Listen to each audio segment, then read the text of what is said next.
एक लड़की की शादी उसकी मर्जी के खिलाफ एक सीधे साधे लड़के से की जाती है, जिसके घर में एक माँ के अलावा और कोई नहीं है।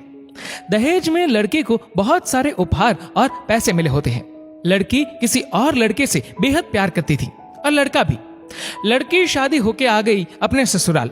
सुहागरात के वक्त लड़का दूध लेके आता है तो दुल्हन सवाल पूछती है अपने पति से। एक पत्नी की मर्जी के बिना पति उसको हाथ लगाए तो उसे बलात्कार कहते हैं या हक। पति ने कहा, आपको इतनी लंबी और गहरी जाने की कोई जरूरत नहीं है, बस दूध लाया हूं, पी लीजिएगा, हम सिर्फ आपको शुभ रात्रि कहने आए थे, कह के कमरे से निकल जाता है। लड़की मन मारकर रह जाती है क्योंकि लड़की चाहती थी कि झगड़ा हो ताकि मैं इस गवार से पीछा छुड़ा सकूं। है तो दुल्हन मगर घर का कोई भी काम नहीं करती, बस दिन भर ऑनलाइन रहती और न जाने किस किस से बातें करती। मगर उधर लड़के की माँ बिना शिकायत के दिन भर चूल्हा चौका से लेकर घर का सारा काम करती, मगर हर पल अपने होठों पर मुस्कुराहट लेके फिरती। लड़का एक कंपनी में छोटा सा मुलाजिम है और बेहद ही मेहनती और ईमानदार। करीब महीने भर बीत गए मगर पति पत्नी अब तक साथ नहीं सोए। वैसे लड़का बहुत शांत स्वभाव वाला था, इसलिए वह ज्यादा बातें नहीं करता था। बस खाने के वक्त अपनी पत्नी से पूछ लेता था कि कहाँ खाओगी, अपने कमरे में या हमारे साथ। और सोने से पहले डायरी लिखने की आदत थी जो वह हर रात को लिखता था। ऐसे लड़के के पास एक स्कूटी था। वह रोज बाहर जाती थी, पति के ऑफिस जाने के बाद और पति के वापस लौटते ही आ जाती थी। छुट्टी का दिन था, लड़का भी घर पे ही था, तो लड़की ने अच्छे भले खाने को भी गंदा कह के माँ को अपशब्द बोल के खाना फेंक देती है। मगर वह शांत रहने वाला उसका पति अपनी पत्नी पर हाथ उठा देता है, मगर माँ अपने बेटे को बहुत डांटती है। इधर लड़की को बहाना चाहिए था झगड़े का जो उसे मिल गया था। वह पैर पटकती हुई स्कूटी लेके निकल पड़ती है। लड़की जो रोज घर से बाहर जाती थी वह अपने प्यार से मिलने जाती थी। लड़की भले टूट कर चाहती थी लड़के को, मगर उसे पता था कि हर लड़की की एक हद होती है जिसे इज्जत कहते हैं, वह उसको बचाए रखी थी। इधर लड़की अपने प्यार के पास पहुंचकर कहती है, अब तो एक पल भी उस घर में नहीं रहना है मुझे। आज गवार ने मुझ पर हाथ उठा के अच्छा नहीं किया। लड़की ने कहा, अरे तुमसे तो मैं कब से कहता हूँ कि भाग चलो मेरे साथ कहीं दूर, मगर तुम हो कि आजकल पे लगी रहती हो। लड़की ने कहा, शादी के दिन मैं आई थी तो तुम्हारे पास, तुम्ही ने तो लौटाया था मुझे। लड़के ने कहा, खाली हाथ कहां तक भागोगे, तुम ही बोलो। मैंने तो कहा था कि कुछ पैसे और गहने साथ ले लो, तुम तो खाली हाथ आई थी। आखिर दूर एक नई जगह में जिंदगी नए सिरे से शुरू करने के लिए पैसे तो चाहिए ना। लड़की ने कहा, तुम्हारे और मेरे प्यार के बारे में जानकर मेरे घर वालों ने बैंक के पासबुक, एटीएम और मेरे गहने तक रख लिए थे, तो मैं क्या लाती अपने साथ। हम दोनों मेहनत करके कमा भी तो सकते थे। लड़के ने कहा, चलाकर इंसान पहले सोचता है और फिर काम करता है। खाली हाथ भागते तो ये इश्क का भूत 2 दिन में उतर जाता, समझी। और जब भी तुम्हें छूना चाहता हूँ, बहुत नखरे हैं तुम्हारे, बस कहती हो शादी के बाद। लड़की ने कहा, हाँ शादी के बाद ही अच्छा होता है ये सब, और सब तुम्हारा तो है।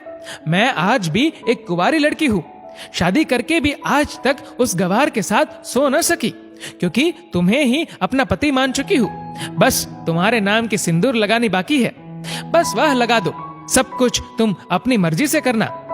लड़की ने कहा, ठीक है मैं तैयार हूँ, मगर इस बार कुछ पैसे जरूर साथ लेके आना।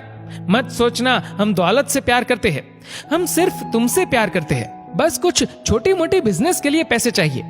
लड़की ने कहा, उस गवार के पास कहाँ होगा पैसा, मेरे बाप से 3 लाख रुपया ऊपर से मारुति कार ली है, बस कुछ गहने हैं वह लेके आओगे आज। लड़का लड़की को होटल का पता देकर चला जाता है। लड़की घर आके फिर से लड़ाई करती है, मगर अफसोस वह अकेली चिल्लाती रहती है, उससे लड़ने वाला कोई नहीं था। रात 8 बजे लड़के का मैसेज आता है व्हाट्सएप पे कि कब आ रही हो। लड़की जवाब देती है, सब्र करो, कोई सोया नहीं है, मैं 12 बजे से पहले पहुंच जाऊंगी, क्योंकि यहाँ तुम्हारे बिना मेरी सांसें घुटती है। लड़के ने कहा, ओके जल्दी आना, मैं होटल के बाहर खड़ा रहूंगा, बाय। लड़की अपने पति को बोल देती है कि मुझे खाना नहीं चाहिए, मैंने बाहर खा लिया है, इसलिए मुझे कोई परेशान न करे। इतना कह के दरवाजा बंद करके अंदर आती है। कि पति बोलता है कि वह अलमारी से मेरी डायरी दे दो, फिर बंद करना दरवाजा, हम परेशान नहीं करेंगे। लड़की दरवाजे खोले बिना कहती है कि चाबियां दो अलमारी की। लड़के ने कहा, तुम्हारे बिस्तर के पैरों तले है चाबी। मगर लड़की दरवाजा नहीं खोलती, बल्कि जोर जोर से गाना सुनने लगती है। बाहर पति कुछ देर दरवाजा पीटता है, फिर हार कर लौट जाता है। लड़की ने बड़े जोर से गाना बजा रखा था। फिर वह अलमारी खोल के देखती है जो उसने पहली बार खोला था, क्योंकि वह अपना सामान अलग अलमारी में रखती थी।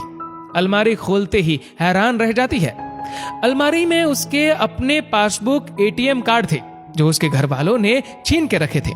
खोल के चेक किया तो उसमें वह पैसे भी ऐड थे जो दहेज में लड़के को मिले थे, और बहुत सारे गहने भी जो एक पेपर के साथ थे, और उसकी मिल्कियत लड़की के नाम थी। लड़की बेहद हैरान और परेशान थी। फिर उसकी नजर डायरी में पड़ती है और वह जल्दी से वह डायरी निकाल के पढ़ने लगती है।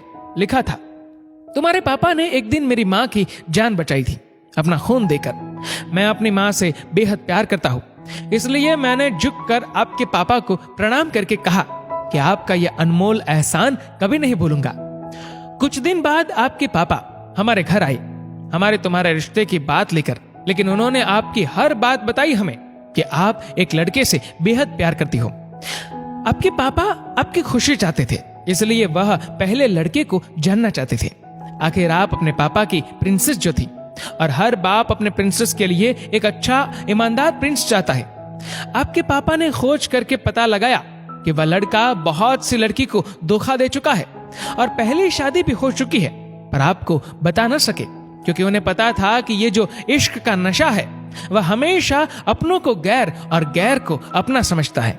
एक बाप के मुंह से एक बेटी की कहानी सुनकर मैं अचंभित हो गया। हर बाप यहां तक शायद ही सोचे। मुझे यकीन हो गया था कि एक अच्छा पति होने का सम्मान मिले न मिले, मगर एक दामाद होने की इज्जत मैं हमेशा पा सकता हूं। मुझे दहेज में मिले सारे पैसे मैंने तुम्हारे अकाउंट में जमा कर दिए हैं, और तुम्हारे घर से मिली गाड़ी आज भी तुम्हारे घर पे है, जो मैंने इसलिए भेजी ताकि जब तुम्हें मुझसे प्यार हो जाए तो साथ चलेंगे कहीं दूर घूमने। रही बात दहेज की, दहेज इस नाम से नफरत है मुझे, क्योंकि मैंने इस दहेज में अपनी बहन और बाप को खोया है। मेरे बाप के अंतिम शब्द भी यही थे कि किसी बेटी के बाप से कभी 1 रुपया न लेना, मर्द हो तो कमा के खिलाना, तुम आजाद हो, कहीं भी जा सकती हो। डायरी के बीच पन्नों पर तलाक की पेपर है, जहां मैंने पहले ही साइन कर दिया है। जब तुम्हें लगे कि अब इस गवार के साथ नहीं रहना है तो साइन करके कहीं भी अपनी सारी चीजें लेके जा सकती हो। लड़की हैरान थी, परेशान थी। न चाहते हुए भी गवार के शब्दों ने दिल को छुआ था। न चाहते हुए भी गवार के अनदेखे प्यार को महसूस करके पलकें नम हुई थी। आगे लिखा था, मैंने तुम्हें इसलिए मारा क्योंकि आपने माँ को गाली दी, और जो बेटा खुद के आगे माँ की बेइज्जती होते सहन कर पाए, फिर वह बेटा कैसा। कल आपके भी बच्चे होंगे, चाहे किसी के साथ भी हो, तब महसूस होगी माँ की महानता और प्यार। आपको दुल्हन बना के हम सफर बनाने लाया हो, जबरदस्ती करने नहीं। जब प्यार हो जाए तो भरपूर वसूल कर लूंगा आपसे। आपके हर गुस्ताखी का बदला हम शिद्दत से लेंगे। हम आपसे, अगर आप मेरी हुई तो बेपनाह मोहब्बत करके, किसी और की हुई तो आपके हक में दुआएं मांग के। लड़की का फोन बज रहा था जो वाइब्रेशन मोड पे था। लड़की अब दुल्हन बन चुकी थी। पलकों से आंसू गिर रहे थे। सिसकते हुए मोबाइल से पहले सिम निकाल के तोड़ा, फिर सारा सामान जैसा था वैसे रख के न जाने कब सो गई, पता नहीं चला। सुबह देर से जागी, तब तक गवार ऑफिस जा चुका था। पहले नहा धोकर साड़ी पहनी, लंबी सी सिंदूर डाली अपनी मांग में, फिर मंगलसूत्र, जबकि पहले एक टिक्की जैसी साइड पे सिंदूर लगाती थी ताकि कोई लड़का ध्यान न दे। मगर आज 10 किलोमीटर से भी दिखाई दे ऐसी लंबी और गाढ़ी सिंदूर लगाई थी दुल्हन ने। फिर किचन में जाके सासू माँ को जबरदस्ती कमरे में लेके तैयार होने को कहती है, और अपने गवार पति के लिए थोड़े नमकीन, थोड़े हलवे और चाय बना के अपनी स्कूटी में सासू माँ को जबरदस्ती बिठाकर, जबकि कुछ पता ही नहीं है उनको कि बहू आज मुझे कहाँ ले जा रही है, बस बैठ जाती है।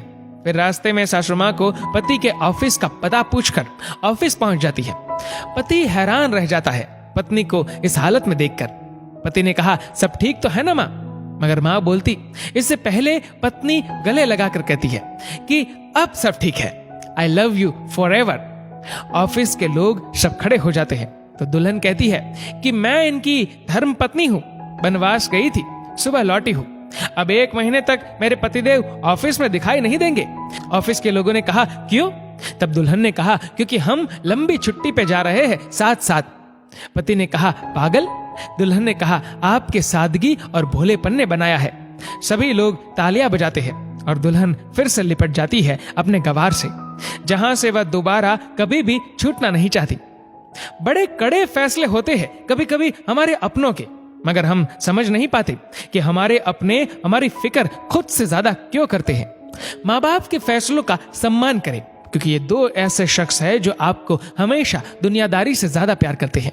दोस्तों, इस वीडियो को लेकर आपकी क्या राय है नीचे कमेंट करके जरूर बताएगा। और अगर आपको वीडियो अच्छा लगा हो तो इस वीडियो को लाइक करेगा, शेयर करेगा ज्यादा से ज्यादा लोगों तक। और ऐसी और भी इंस्पिरेशनल वीडियोस के लिए सब्सक्राइब करें हमारे यूट्यूब चैनल को और फेसबुक पर फॉलो करें हमारे पेज को। धन्यवाद।